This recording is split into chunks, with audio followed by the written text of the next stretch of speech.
Welcome to the Cemetery Gates podcast featuring Xander Kane and Android Virus.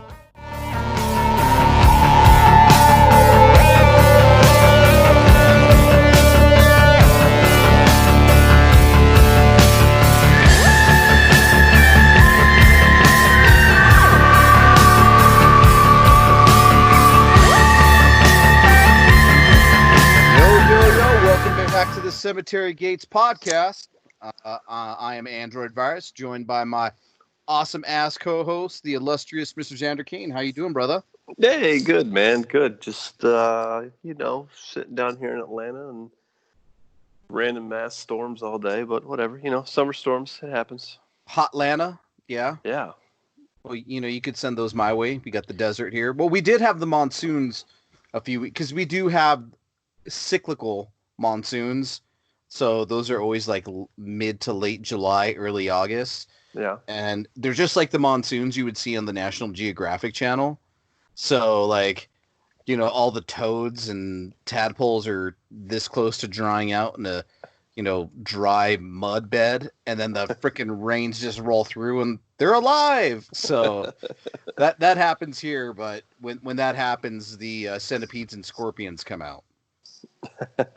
Yeah, so a lot of people aren't happy with that stuff. So, but yeah, you could send some rain over here. It's been a little dry over here, man. Righteous. Yeah. So, man, coming off a great show last episode with Miss Heather Powell. She thoroughly enjoyed us as much as we enjoyed her. Yeah. So it was. I think it went well. Mm-hmm. I liked it. So. We'll do something, another few episodes, maybe with her or another female. We'll see. We'll figure maybe it out. I don't know. I'm still feeling her out. We'll see. I don't know. We'll see, man. So yeah, welcome back to our next episode of Cemetery Gates podcast, and let's get into what we've been watching. I know last episode we talked about how I got the keys to the kingdom of David Lynch, and I haven't delved anything further into David Lynch. Unfortunately, but what I did dive into is because I was on such a high from watching The Hills Have Eyes, I decided to watch the follow-up, The Hills Have Eyes 2. Oh yeah. Something Yeah. tells me you shouldn't have. Yeah, completely unnecessary. First of all, I don't know whether Wes Craven. I don't know why he did this, and I don't know if it was before. I didn't do enough research, but I don't know if it was before Nightmare on Elm Street or after, but it's around the same time frame, like 80, 84, 85-ish, and around that time. But it just kind of comes off as a cheap slasher film, and it really shoehorns in the flashbacks. And even Beast, the dog, has flashbacks. What? Yeah. Yeah.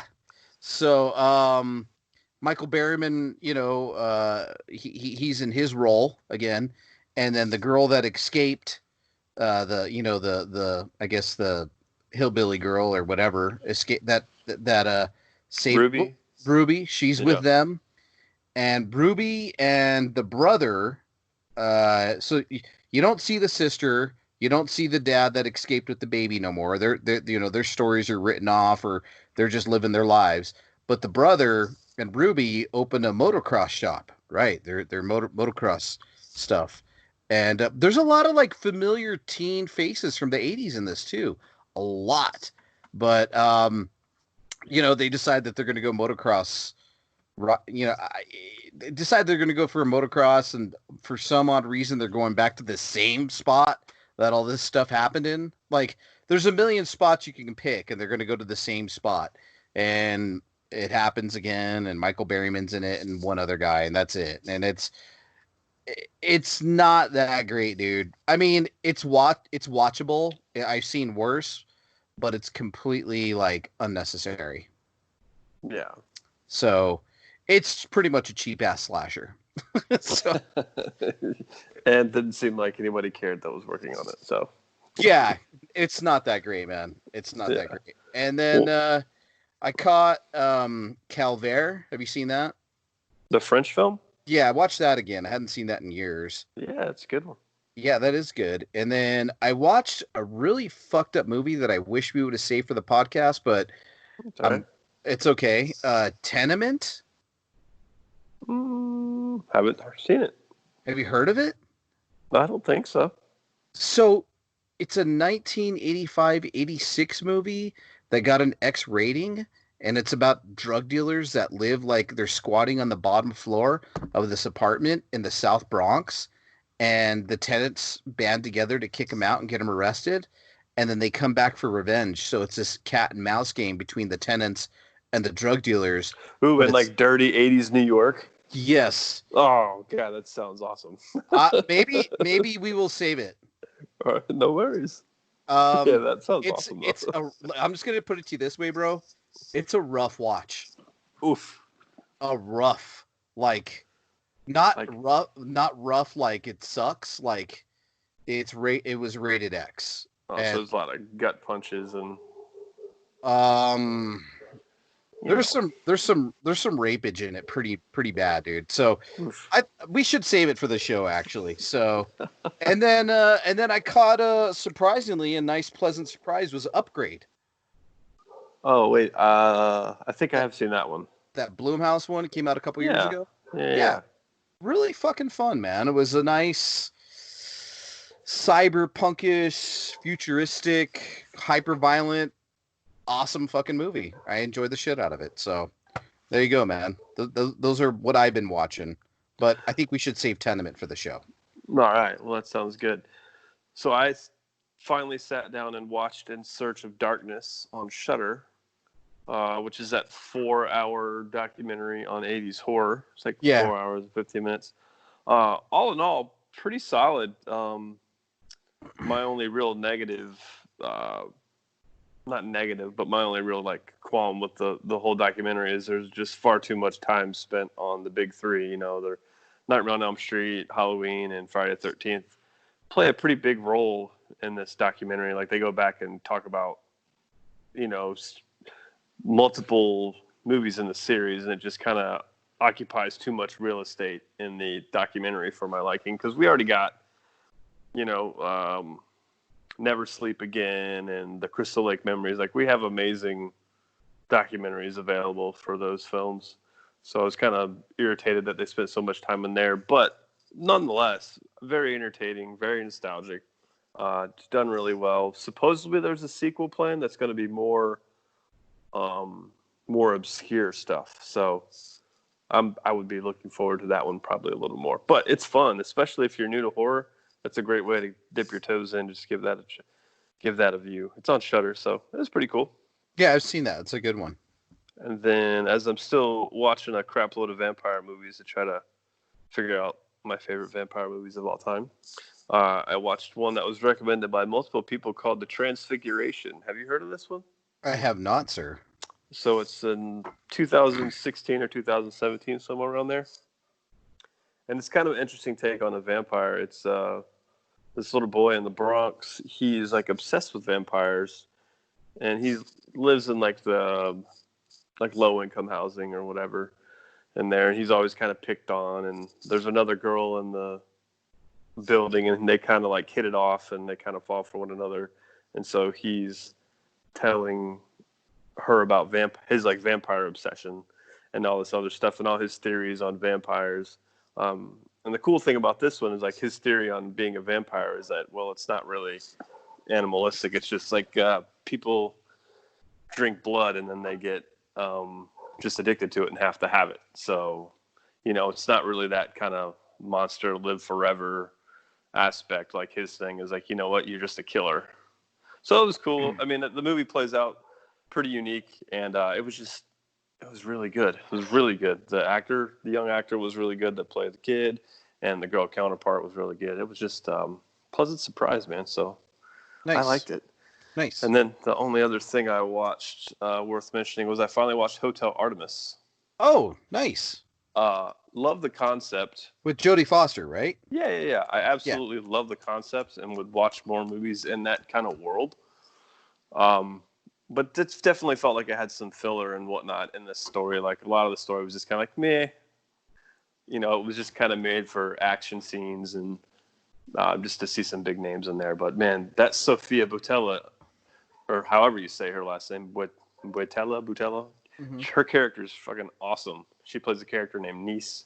That's just a total badass. So it's like a John Wickish type of world, isn't it? Like kind of. Yeah, for sure. Yeah. It was good. I thought actually when I heard that, I thought it was like going to be kind of loosely related to that in a weird way, but I guess it wasn't. But yeah, I've seen Hotel Artemis before. It's not bad, man. It's not too bad at all. It's entertaining. It's an entertaining little popcorn flick. Sure, man. Yeah, I mean, we're not going to the movies no more. Can you remember the last movie you saw in the theaters? No, but I know my last concert, which was Teenage Bottle Rocket. That was my last show. Oh, my homies. Yeah. That was my last show, man. Yeah, Cody's my boy. Which was fun, but yeah, I didn't know it was going to be my last concert for 6 months to a year. Yeah, man. My last concert was a local gig, but I think my last big concert, shit, man, I can't even remember. Maybe Steel Panther? No, I think it was like a Both. Okay. And Midnight, and I forget who else, but yeah, Obituary. So yeah, there was that. So, and then I was supposed to go see some concerts this summer that just flat out got canceled. So I'm really pissed about that. I was going to go see Korn and Faith No More. I was going to go see the Deftones and Gojira. Like there's so many cool concerts that I was going to hit up this summer that just done. So yeah, well, hopefully here's to the future. Yeah, man. Hopefully sooner rather than later, but Georgia's a shit show, so I don't think I'll see anything for the rest of the year. Yeah, we're okay, but our governor's being a little extra cautious with things and whatever. I'm sure she's got a tough job, so I'm not going to question that shit. So, but all right, man, let's get into our movies. Let's take away from the breaks of the horror of the real world, and let's get into the horror that we did. So you and I both did blind picks. You sent me your pick. We're gonna do my pick first, and we'll do your pick. But because I think it's just kind of in the order that we both watched. Yeah. So you said, "Hey, I'm gonna pick this movie." You picked what was it? Fucking Hell Night. What was it? Happy Hell Night. Happy Hell Night. Yeah, 1992. And I said, you know what? I'm gonna pick a 1992 horror myself. We don't review enough 90s horrors, right? So and that's just for anybody, in my opinion. They don't review enough 90s horror. So we decided. So I went to the year 1992. I went to the horror section on Wikipedia, and I just did the fucking the fucking roulette, and I did the blind pick, and I just found Hellmaster. Sounds decent. So and John Saxon. Exactly, that was the selling point. And David Emge of Dawn of the Dead, right? Like, one of the big the original Dawn of the Dead, and he's yeah. So anyways, so I picked Hellmaster. It's also known as Soul Eater. It's a 1992. It's an American horror film. It's written, directed by Douglas Schultz. And, he didn't do a whole lot more. I mean, he does do some horror movies, but he didn't direct a movie until 10 years after this. So he took some time off. But basically, the plot does follow. It's weird. It's very convoluted and weird. I'm going to try to paint this the best that I can. Yeah, so, and full disclosure before we get started, these two movies have a lot of similarities. They're both have a little like homages to other films in them, so we're going to try our damnedest not to get things mixed up. Right. I think we'll be okay, but let's do our best. It was like, wait a minute. Okay, so first of all, let me just preface this movie with saying John Saxon is in it, yes, but he was on set for 4 days. So you get him kind of peppered into the movie. But okay. It works, though. It works. Okay, so let's talk about, first of all, the atmosphere of this movie. I'm going to go ahead and say this movie was actually filmed on location in an actual active on the grounds of a mental hospital. I did some research on this. So you kind of have that, right? Secondly, so it was kind of filmed by a college as well, like a community college. So you have that. And this film pays huge homages to the Dario Argentos, the whatever, I don't know, maybe some Fulci. Definitely the lighting is Argento-ish. They have a lot of that Italian. It has a lot of that Italian feel to it. Yeah. I'll just put it to you that way. It even has the same like upside down cross with a loop that's in like the Beyond. Right. It's on multiple people in this particular movie. So there's tons of stuff. There is. I mean, like they even has like Night of the Creeps, like little tributes. Like I don't know. We'll get into all this stuff. But it's crazy. So this one, Hellmaster, it also has like I want to say the best ripoff Goblin score I can think of. It's pretty good in that way. So let's get into the movie itself. So we preface the movie with some college kids, just kind of your handful fodder of college kids, maybe a few couples. It was interesting when the college kids are in class and they'll have like the headsets on. Right. Like what the fuck? So they're in an auditorium watching a professor with these TVs lined up like a Duran Duran video, right? Like they were just all kind of lined up. It's not really a big projector. They're just kind of lined up, and they're just talking about the human condition and this and this and this, and they have a professor that's kind of helping them out who's a little weird, and you kind of learn everybody's kind of role in the movie in this particular scene. Like the one guy becomes being like a vocal asshole, and then you can kind of see the one guy's pining over this other girl. So it's like it is not a pointless scene. You kind of get your characters figured out rather quickly just from the first 3 minutes. So you're like, okay, here we go. Right. So they kind of harken back to in the 60s. It's kind of an MK Ultra, I don't want to say MK Ultra because that's more government. It's just more, they harken back to a college professor who was testing some drug on students back in the day, and they're kind of creating like a zombie cult, cultish type of thing. Yeah, that's what he was. The doctor or the professor is like accused of like grooming these kids to help him, and was kind of accused of it being a cult leader essentially. Yeah, and they're like this zombie army, and they're like, they call it the Nietzsche drug. Where is that how you say his name? Nietzsche. Nietzsche, yeah. Like, so it's like this has this like weird. The movie does start out with like God is dead, Nietzsche. You know what I mean? So you kind of get that. Somehow, some way, there's a chick who's a psychic in it, and so she kind of guesses what's going on a little bit. There's also this reporter that's been like, who is played by David Emge, who's been like, nobody believes him. He's a little wacky. He's a little wild, but he kind of comes to save the day when shit hits the fan, when these zombie weird things kind of start attacking people. And somehow, some way, he has the Nietzsche drug on him in like a bow and arrow type of situation. Yeah, he's like Daryl Dixon. Yeah, he has, and so he shoots. So these weird zombie things are attacking people kind of surrounding around the campus, I guess you could say. And they're superhuman, by the way. They're strong as fuck. And there's some pretty decent kills in this. Really decent kills in this. And again, my mind just got confused with your fucking movie. But it happens. I knew it would happen more than once. Yeah. Like right away, my mind's like, "Fuck, what happened?" Okay, no, that's Andrew's movie.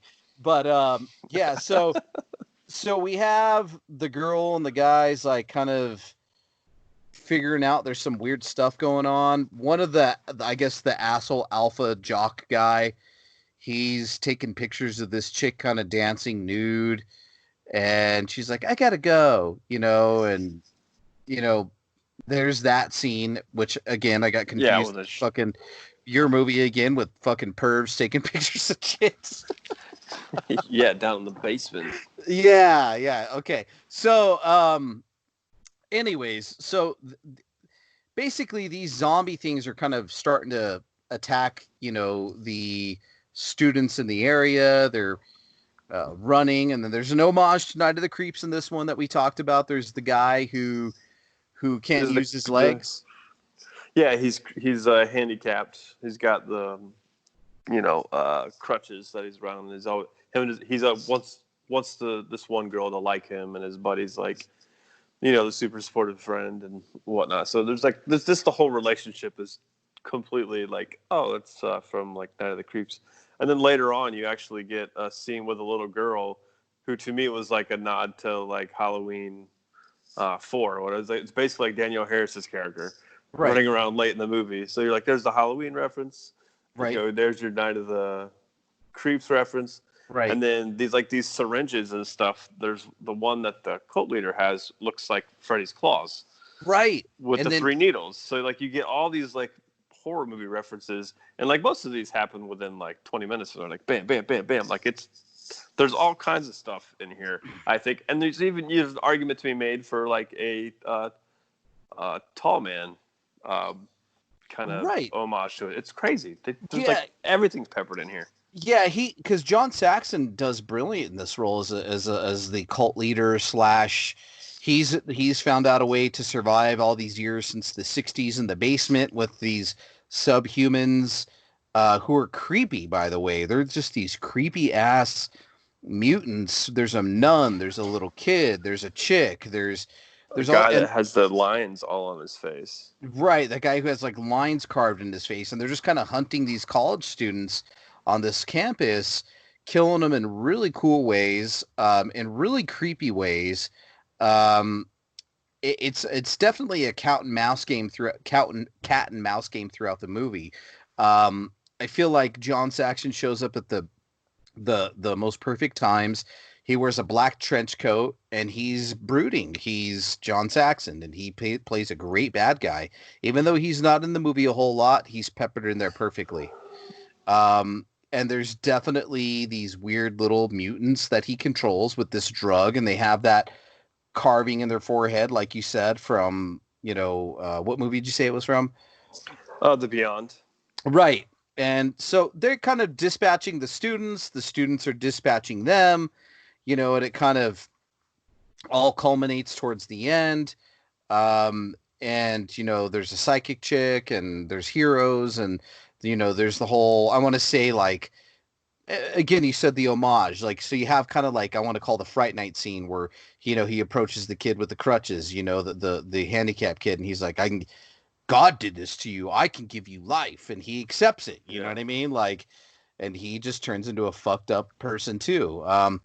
Great gore all around. There's a really cool scene where this vat of the drugs gets dropped on a guy, and he's straight up melting and crawling. That was really cool. That's great.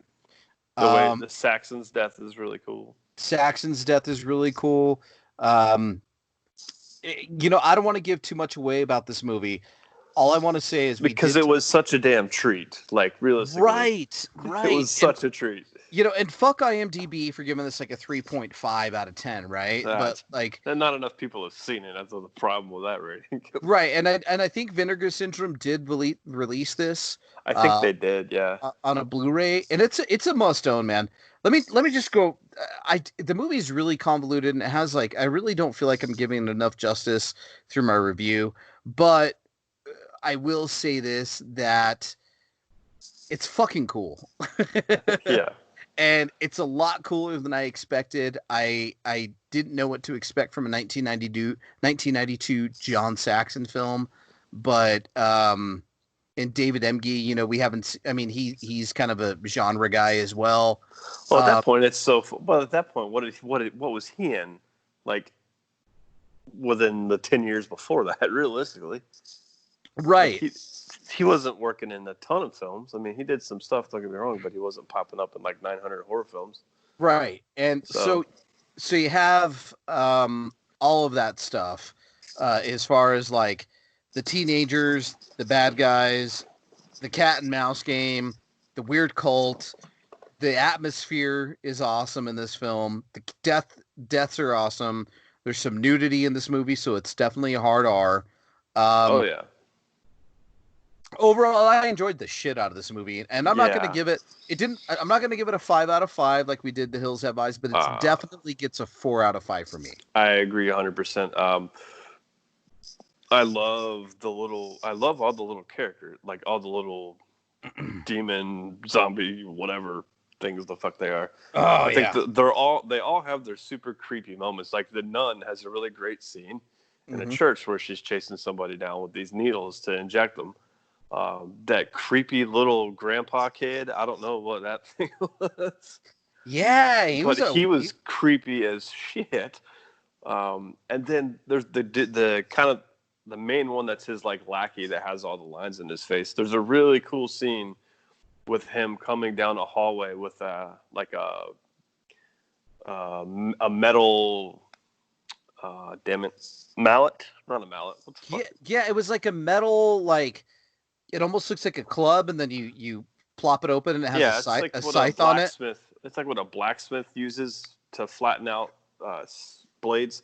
But anyways, he's just walking down the hallway, hitting this metal plate in his hand, and it's creating this like really loud, like creepy sound as he's coming down the hallway to kill someone. But it's really just has a lot to offer, and it's worth checking out, especially for, we're fortunate enough to have some companies out there that are really digging into some stuff that we never would have seen before.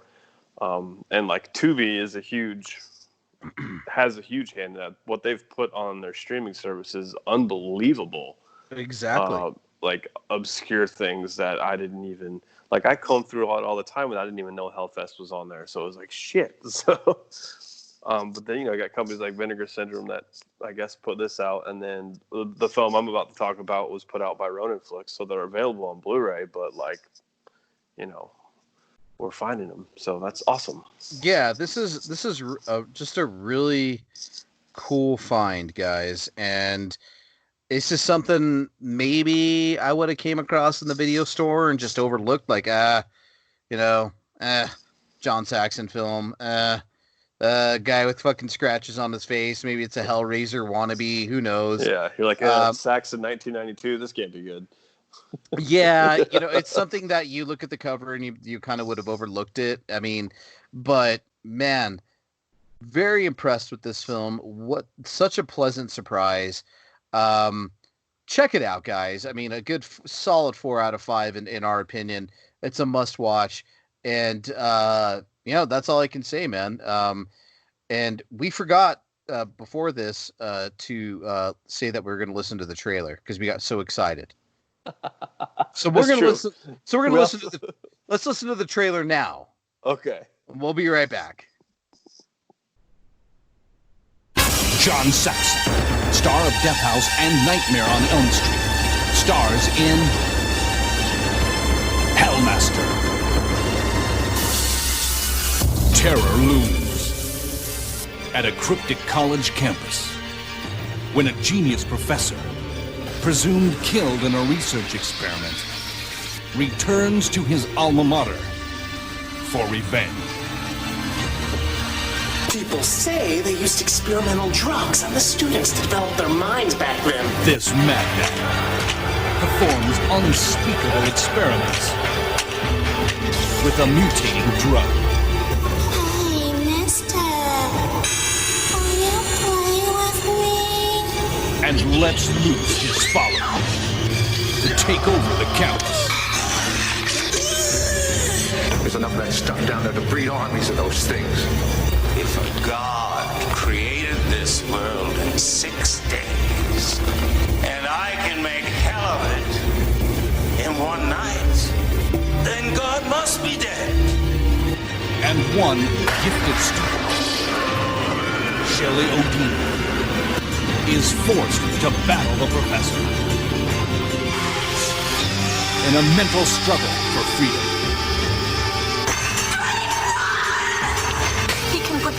What's in your mind?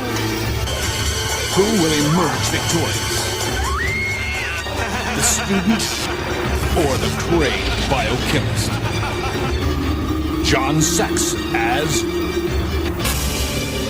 Hellmaster. Tell me, what do you see? Coming soon from AMP Home Video. All right, guys. So that was the trailer for the movie we just reviewed. We did it backwards this time. It's fine. And we also forgot to cover our fucking short movie. We can do that at the end. That's not a huge deal. Yeah, we'll do that at the end. And so anyways, guys, go check that movie out. It's on Tubi for free. I believe you can order it on DVD. It may be out of print. I know Vinegar Syndrome did put a Blu-ray out, and I do believe there's a commentary somewhere on there with the writer-director. Again, a super fun movie. Definitely an homage to the old school Italian weird shit. And if you're into Italian weird shit, and this is not Italian, it's an American film, check it out. So up next, we're going to go ahead and review your movie. And what was that called again? Happy Hell Night. Yeah. Happy Hell Night. Not to be confused with Hell Night, but it's somewhat Hell Night-ish. Yeah, exactly. Yeah. So let's go ahead and listen to the interview, the trailer for Happy Hell Night. And we will be right back with this one, too. What happened on that dark night many years ago? What really happened?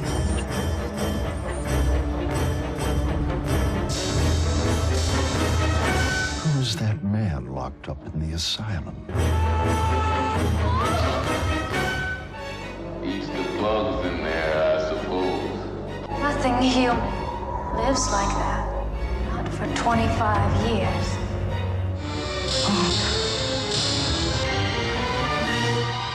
Is he really a man? Or is he a ghoul?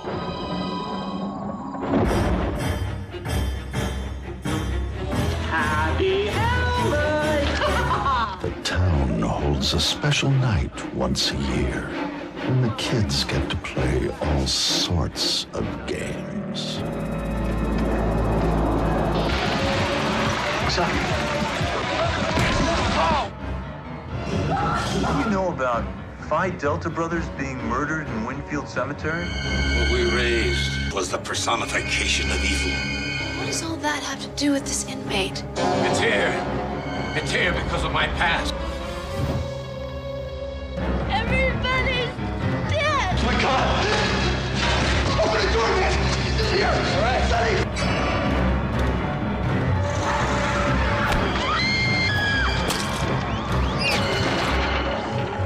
Happy Hell Night.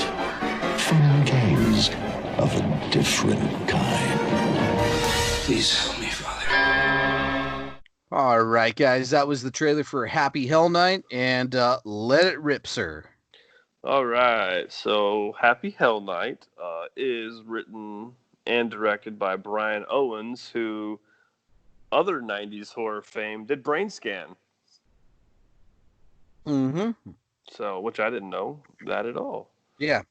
But yeah, so this is so the story here is this, like 25 years ago at this college, there was a priest, a Catholic priest by the name of Zachary Malleus, and he killed 7 frat boys basically in the basement. Yeah, that's not a foreboding name, by the way. And they put him away in like to like a crazy house. And then it flash forwards, to 25 years later. And of course, the fraternity has a prank war going on, hence the title Hell Night. So it's like Hell Week. So this fraternity is going to do a prank war. And it's weird. The whole movie, they like talk this fucking prank war up. Like, what fraternity is going to pull the greatest prank ever made? Blah, blah, blah. Like, they really talk it up. And it's like incredibly silly and stupid. Yeah. that they hark on that so much. But the main guy of the fraternity decides that he's going to make the pledges go do a he's going to lock them down, make them go to the asylum and like get a picture of this dude, right? And that will be like the greatest prank ever pulled. And well, lo and behold, they go and do that shit. And guess what? He gets away when they go to take a picture. So now we have this crazy possessed Catholic priest running around killing people. Well, and what's funny is the in the film, you know, when you kind of started off, first of all, we have what's the guy? It's not Ed Norton, but it's a really popular actor who plays the young Darren McGavin. Sam Rockwell. Yeah, so Sam Rockwell's in this, which is really funny, but there's no speaking lines. It's just him kind of smiling. Yeah, he's just there. You're like, I think I recognize that guy. So Sam Rockwell plays a young Darren McGavin. If anybody doesn't know Darren McGavin, Kolchak the Night Stalker, the dad from A Christmas Story. So his sons are now in the fraternity. Right. So his sons are pledging now, and they're like, "Hey, Dad, do you know about this slaughter that happened fucking 50 years ago?" Son, I gotta go. I'll call you back. And so when he does that, though, there's like that crazy ass editing when it's like down and like the colors like are changing the screen. Like, what the fuck is going on? So I guess what's really funny about this is this weird priest, like, and that scene was pretty visceral in the beginning when they find him in the basement with the frat boys in the beginning, like in the 50s, whatever. They're just slaughtered and there's pieces all over. Yeah, and he just turns around and he looks like the creepiest MFer ever. Like, he's creepy as fuck. Yeah. Like, the fact that this dude didn't become some sort of like slasher icon is honestly a little surprising, but probably, I don't know what more of a story you could have got, but he's just such like a creepy ass dude. Like, holy shit. Like, they nailed that part of this movie. Was they got the killer right. He's awesome. Yeah, he's a weird looking dude, man. Yeah, he's a weird. He is a Zachary Malleus. Yeah, and I'm trying to figure out if this guy's been in anything else, but he's just this bald, weird looking guy, man, like with black eyes and skinny. You know, yeah, super skinny. Yeah, so, for sure. Yeah, Zachary Malleus. I don't know if this guy ever did many other movies, but man, find that guy. Yeah, somebody. Yeah, and you know, no movie about fraternity would be caught missing its sorority sisters. So of course, we have some sorority sisters in here that are, you know, basically they all have sex at some point in the movie with somebody, and they are, you know, they're there to, you know, make the story a little more interesting and give some like, you know, the guys got to protect the girls and whatnot. And one of the girls that gets into a fight with her dude, and she's, I think Eric is his name. Yeah. Yeah, so they basically lose track of the guys on the night. So the girls are like, okay, we got to go find where the guys went during the Hell Week thing. And so some of the girls go back. And when they go back to the fraternity house, of course, they start like finding dead bodies all over the place. And the one thing that it kind of, that's kind of a disappointment in the movie is there's lots of really great makeup and blood, like trails and stuff all over the place. But when she goes back to the fraternity house, you don't really get to see all those kills. So there's like a, you know, there's like a severed head and a little basket. Then there's a tub with body parts in it, and just a whole litany of different things that you don't really get to see the kills for. While they look, you know, the scenes look great, but like it would have been nice to actually get the full visual of how it all went down. But I'm going to go ahead and chalk that up to probably didn't have enough money to do the kills that they wanted to do. So they just gave us the aftermath, which I thought was okay. I wanted more, but I mean, I guess they just didn't have the money to make them. They're like, okay, we can just put dead things here. And yeah, it's funny because there's like dead bodies that showed up, but there was like no death scene, but there were some death scenes. Right. I think like the story they try to definitely. I do appreciate the fact that they try to build the story like between the two they were legit brothers in the frat house that were like fucking the same chick basically. Yeah. So there was that part of it as well, right? Yeah. Which was really cool. And let's again, like we talked about in the last podcast, the red herring in the room. We talked about Michael and the his sexual relationship with his mom and burial ground. Let's talk about the fucking fact that like the guy, the creeper in the basement. Oh yeah. He's like, so I guess that guy's in the fraternity, right? Mm-hmm. Yeah. So this dude is down in the basement, and he's just like filming. He's got cameras all throughout the fraternity house, and I guess he makes like so the dudes will sleep with girls, and then he just sits there and like edits the videos and sells the tapes. I guess is the impression that I got. Right. I was like, dude, this guy's a fucking sleazeball. Yeah. So he's like kind of the campus, like, I don't know, broadcaster.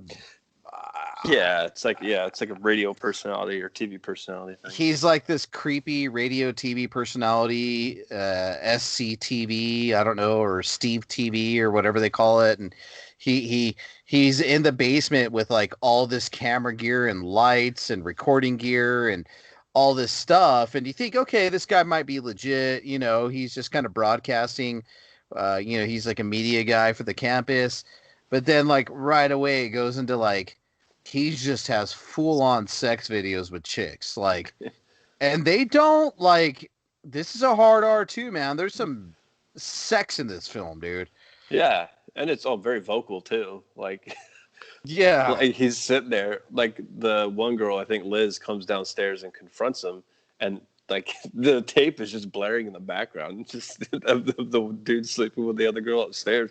But she doesn't even really bat an eye at it. She's like, oh, hey. And she's like, something's going on. I can't find so-and-so. He's like, ooh, no. It's like, oh, this has gotten quite silly. yeah. And is this a Halloween film or not really? Not really. Okay. It's not a Halloween night film. It's just a Hell Week film. Yeah. Yeah. So we do get a really cool kill. One of the girls actually won't sleep with the fraternity dude because he doesn't have a condom. So she leaves and gets a pretty awesome. We get a pretty good kill here. So this father guy has like this little mini scythe thing, and he just puts it through the roof of her car, and it goes through her head and out her mouth. By the way, that actress looked really familiar to me. Okay. And I did some research on this, all right? And I found out, and because I'm like, dude, that chick looks familiar for me. I just couldn't nail it down. So I found out that she is, and I don't know if anybody out there watched it. You remember CSI? Yeah.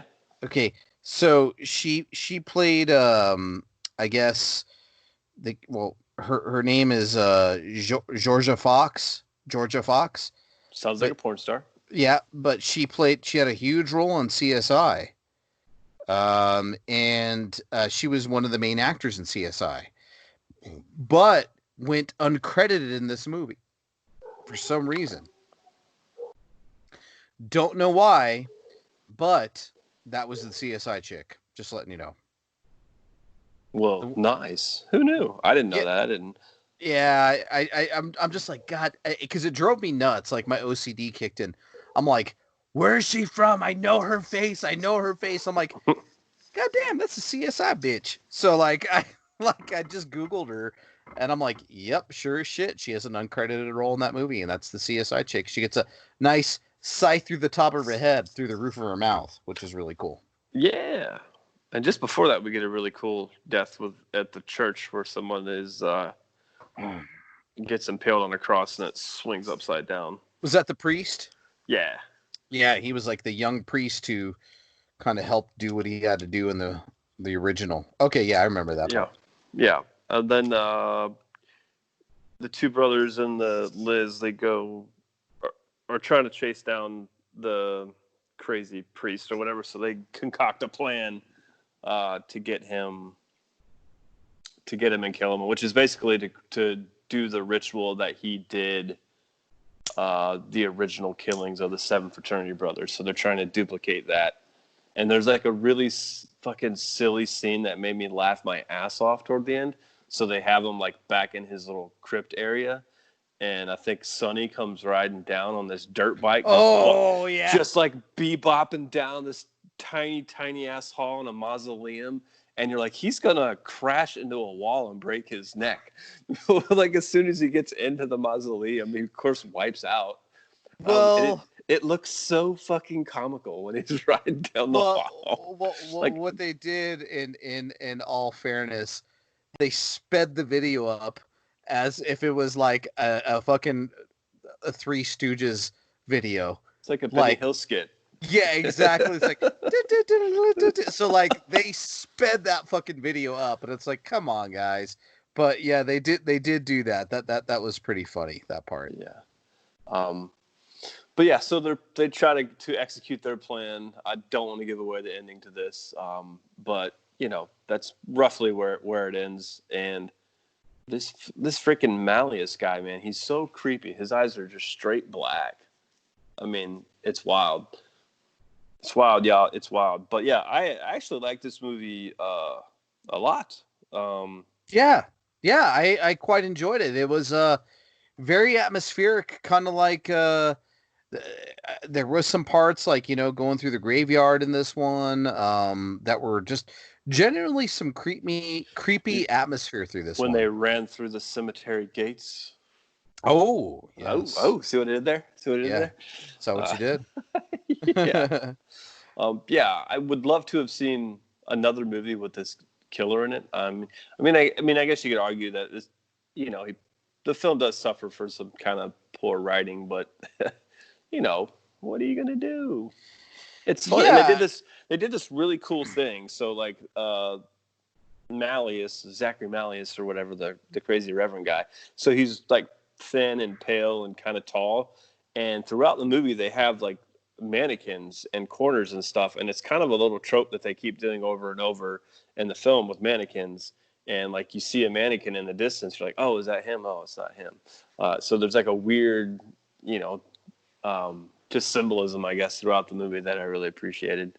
That was cool. But I did not like this as much as I liked Hellfest, but I'd still give it a solid 3 out of 5. Yeah, I would give it a 3 out of 5 as well, man. I mean, it's a little convoluted. You can tell that I wish I would have seen some more gore in it. There was some unexplained deaths. I think it could have been a little bit better if they had showed like, hey, how'd these guys die? What happened to them? You know, because she just kind of walks up some dudes throughout the movie that are just dead. Yeah, and it's like I wish I would appreciate have seen that. I mean, I guess in one aspect, I appreciate getting something instead of getting the fucking cutaway. Right. Which I hate the cutaway. And we do get cutaways on, like, there's a couple of beheading scenes in here, like decapitations that they're just cutaways, you know, and it's like, oh, there's a head rolling on the ground, you know, and I get that, you know, for budget purposes. There was an effective one. There's a chick in a rocking chair, and they basically drew red lipstick around her neck, like as if she was cut, and then they move the rocking chair and her head rolls off. Yeah, that was really cool. Yeah, that was a little really Black cool. Christmas homage almost there. Right, that was really cool. Yeah. A lot of I do like the play that they did with like the guys the pervs watching the chicks, and there's some death that happens as he's watching them through his camera, right? Yeah. So there's some pretty cool shit there as well. This movie, for some odd reason, I don't know why, in both movies that we watched for this episode, gave me a weird kind of Flatliners type of feel. Maybe call it the fog, the college fucking campuses, you know, all that weird stuff. But it did give me a Flatliners type of thing, vibe, in that sense, right? Like, right. I got you. I understand. Yeah, but score on your movie was pretty good too. Yeah, for sure. And one last thing before I talk this movie in the ground, but the villain Malleus, or however you say his name. Yeah. He always had like a line delivered. It was almost Freddy-esque, where he would be like he kills the girl in the car. He's like, "No parking here." Yeah, no. And it's always no, and then something else. His tagline is no. Yeah, and whatever pun. and then his voice is like whatever they did in the audio and post production. They just kind of it's like the high pitched, like almost Chipmunk's voice, but like with a weird reverberation on it. Like now parking here. Some weird shit. You know what I mean? Like no more SCTV. When he kills that guy. But and again, like I said, I wish I would have seen some more shit on there. But hey, not a bad movie. I will agree with your assessment on that one. A 3 out of 5, man. I mean, I like the other one a little bit better. Hellmaster, right? Is that what it was? Shit. Yeah. We got hell in both these movies in the title, so it's a little bit confusing. So, not bad, man. So, yeah, go check it out, guys. It was on Amazon Prime, right? Was this one released? Did we find out? On DVD, VHS? Yeah. Ronin Flicks put it out. Oh, cool. It's a fun movie, man. I may show this at a later date on my Android Vision show, so we'll see what's up. So, all right, guys. Up next, as we do this, last week we did. We're doing the show a little bit backwards tonight, which is cool.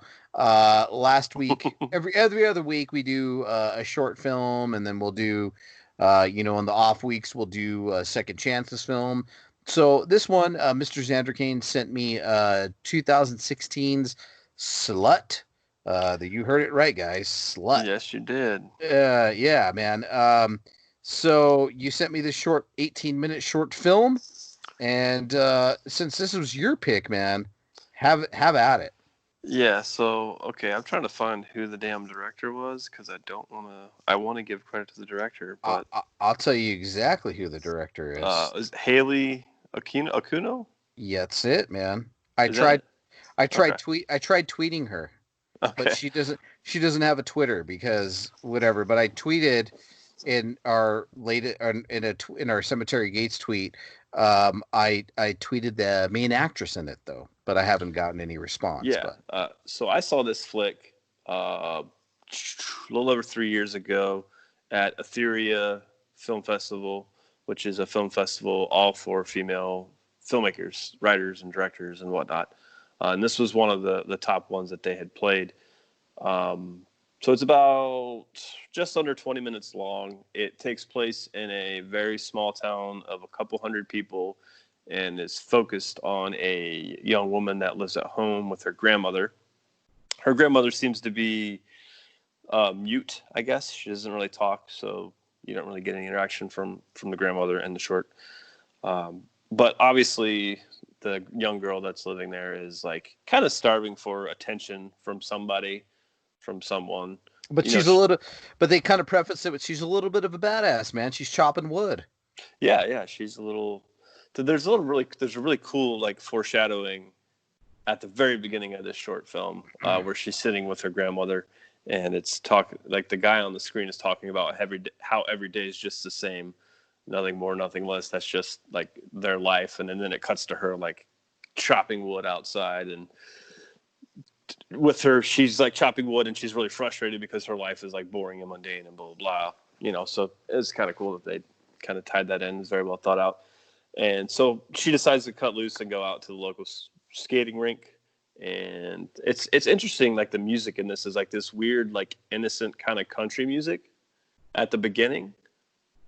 And then the second half of the film, the music changes completely because we get a change in our lead character. So she goes to the skating rink. She's kind of just wants to be noticed. And there's a girl there that's basically the town slut is what we gather. And she's just, skating around being all slutty. And some other random dude is there from out of town and he doesn't know her. So he starts talking to the weird girl. And she's like, oh, I don't know her, blah, blah, blah. Anyways, she just wants attention is what I'm getting at here. And then the guy that was giving her attention winds up leaving with the slut. Right. So, hence the name. And it all plays. The rest of the film plays out, and it's just her turning into a badass essentially, and being cool. She eventually decides I'm not going to be nerdy anymore. I'm gonna change my clothes, put on lipstick, and be noticed. Damn it, Right. Yeah. So she goes back out there and does that, and some events happen, and it changes the whole movie change, or the whole short film changes at that point. So at the beginning, like I said, it's all this one kind of innocent country music going on, and then when she decides to be confident and go and do what she wants to do, the music is way more upbeat and aggressive, and that was just a really cool contrast that I appreciated. And the closing shot, when all the events that happen within the short film, the closing shot I think is fan-fucking-tastic. The last 2 minutes on how it unfolds, and just literally the final frame of the short I think is spectacular. It's just really good. And by the title of it, I wasn't expecting what I got, and that's not a good nor bad thing. It just wasn't what I was expecting. So, but I think it's fantastic. It's on YouTube. It was also a part of Screamfest Film Festival a few years ago. It has over 2 million views on YouTube, so it's damn good. So go watch it. It's a fun movie, man. My little review on it, because it's an 18-minute and it's on Alter YouTube channel. Go check it out. I had a friend actually watch it before I actually watched it right before this show, so it's still pretty fresh. I had my friend Tori watch it, and she's like, "Holy fuck, that was amazing!"